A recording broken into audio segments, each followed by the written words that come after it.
VNN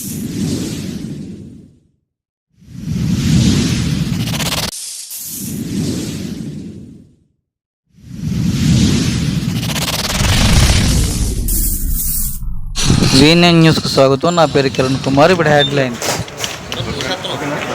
మాజీ MP Yarlagadda Lakshmi Prasad Andhra యూనివర్సిటీలో ఈరోజు ప్రెస్ మీట్ జరిగింది. రాజమహేంద్రవరంలో తెలుగు విశ్వవిద్యాలయం ఏర్పాటు చేయాలి. ఇది నందమూరి తారక రామారావు మాజీ సీఎం మానసకు మంచి ముందడుగులు పడటం అనేటువంటిది చాలా అభినందించదగిన విషయం. మొట్టమొదటిది రాజమహేంద్రవరంలో తెలుగు విశ్వవిద్యాలయాన్ని ప్రారంభించాలనేటువంటిది తెలుగువారి యొక్క సుదీర్ఘమైనటువంటి కోరిక. రాష్ట్ర విభజన జరిగిన తర్వాత పొట్టి శ్రీరాములు తెలుగు విశ్వవిద్యాలయం ఏదైతే ఉందో హైదరాబాద్లో, దాన్ని వారు సురవరం ప్రతాప్ రెడ్డి గారి పేరు పెట్టుకున్నారు. వాళ్ళ రాష్ట్రం, వాళ్ళ ఇష్టం, మనకేం అర్థం కాదు.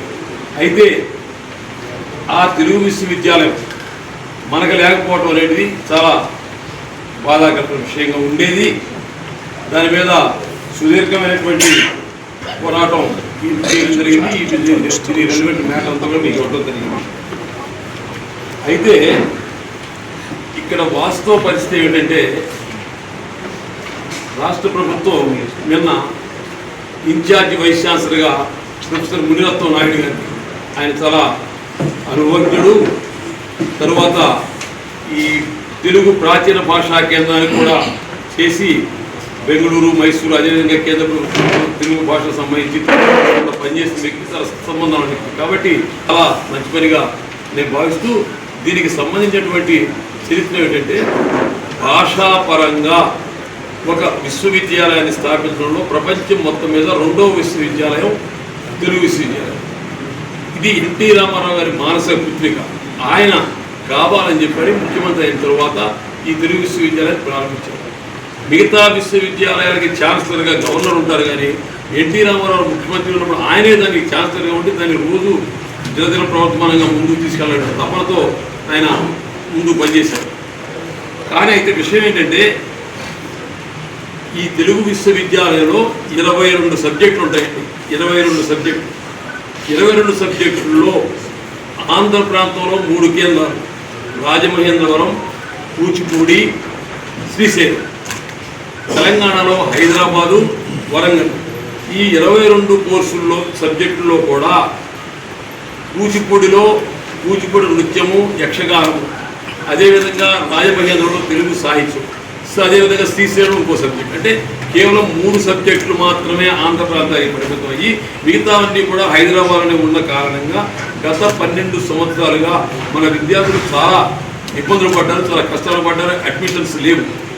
తర్వాత రాజమహేంద్రవరంలో అసలు స్టాఫ్ కూడా అక్కడ లేదు. ఇటువంటి నేపథ్యంలో రాష్ట్ర ప్రభుత్వం చొరవ తీసుకుని ఈ విశ్వవిద్యాలయానికి ఒక కులపతిని నియమించి ఈ పని ప్రారంభించడం చాలా అభినందించదగిన విషయం. అయితే ఇక్కడ కావాల్సింది ఏమిటంటే, చాలా ఆశ్చర్యపోతారు. ఈ విశ్వవిద్యాలయం ఇంకా ముందుకు పరుగులు పెట్టాలంటే దానికి కావాల్సింది కేవలం 50 కోట్ల రూపాయలు. 50 కోట్ల రూపాయలు కనుక ఈ రాజమహేంద్రంలో ప్రారంభిస్తున్నటువంటి విశ్వవిద్యాలయానికి ఇస్తే, మరలా అప్పుడు తెలంగాణలో ఉన్నటువంటి ఈ పొట్టి సురవరం కాబట్టి తెలుగు విశ్వవిద్యాలయం ఏదైతే ఉందో దానికి సరిపడా ఇక్కడ మనకి దీటుగా మన పొట్టి శ్రీరాములు విశ్వవిద్యాలయం ఎన్టీ రామారావు ఏ ఉద్దేశాలతో, ఏ విషయాలతో, ఏ సబ్జెక్టుతో ప్రారంభించారో అవన్నీ కూడా ఇక్కడ 100కి 100 అమలు జరిగేటువంటి అవకాశం ఉంది. కాబట్టి నేను రాష్ట్ర ప్రభుత్వాన్ని హృదయపూర్వకంగా అభినందిస్తూ సవినయంగా మనవి చేసేది ఏమిటంటే, కేవలం 50 కోట్ల రూపాయలు మీరు ఆ విశ్వవిద్యాలయాన్ని కేటాయిస్తే ఆ విశ్వవిద్యాలయం బాగుపడుతుంది. రామారావు కళల మేరకు అది ముందు పరిగెత్తున్నటువంటిది నా విన్నపం రాష్ట్ర ప్రభుత్వానికి. ఈ పోరాటంలో మేము చేసిన ఈ సుదీర్ఘమైనటువంటి ఈ 12 సంవత్సరాల పోరాటంలో మాకు సహకరించినటువంటి వాళ్ళు ఎంతోమంది పెద్దలు ఉన్నారు. అప్పుడు సోమ వీర్రాజు గారు ఎమ్మెల్సీ ఉన్నారు, ఆయన. అదేవిధంగా పట్టపాల వెంకటరావు చెప్పి రాజమండ్రిలో ఉన్నారు, సన్నిధానం నరసింహశాస్త్రి ఉన్నారు, అక్కడ రాజమండ్రి. వీళ్ళందరూ కూడా గన్ని కృష్ణ గారు, వీళ్ళందరూ కూడా ఎంతో సహకారం ఇచ్చి చేశారు. అన్నిటికంటే సంతోషించదగ్గ విషయం ఏంటంటే, రామారావు గారి కుమార్తె పురంధరేశ్వరి గారు ఇప్పుడు రాజమండ్రి పార్లమెంటు సభ్యులుగా ఉన్నారు.